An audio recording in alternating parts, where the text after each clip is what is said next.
во моментов кружниот ток не отпочнуваме со работа поради големиот сообраќаен метеж во градот. Имавме неколку имотно-правни пречки. Се појави еден објект за кој што имало поднесено легализација, кој што бил во внатрешнота на објектот, а кој што дел од тротоарот го зафаќа. Ја завршивме постапката за легализација и постапката за експроприација. Имаме два објекти во собственост на јавното претпријатие за стопанисување со стамбени деловен простор.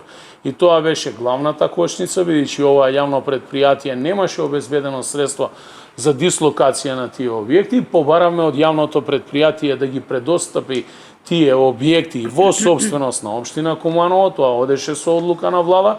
Се потрошија 2 месеци за таа постапка, конечно се упишени и веќе во средниот период, кога ќе се намали сообраќајниот метеж, тоа ќе се случи откако нашите сограѓани кои што работат во странство повторно ќе си заминат назад на работа во странство, да се намали сообраќајниот метеж, а ние во моментов, значи, отпочнаме активности на делот на пробивање на кракот на Октомвриска револуција, каде што се јави дополнителен проблем до изградба на атмосферска канализација на еден дел и со таа цел закажаме седница на совет, предвидовме средства за да можеме и тоа да го вклопиме, да не биде да го пробиеме булеварот, да го изградиме, а потоа дополнително некогаш во иднина да се раскопува, трајно да биде решен тој проблем, но како и да е, ние ќе работиме согласно годишната програма, пари се обезбедени, тендерирани се, изберени изведувач е сега.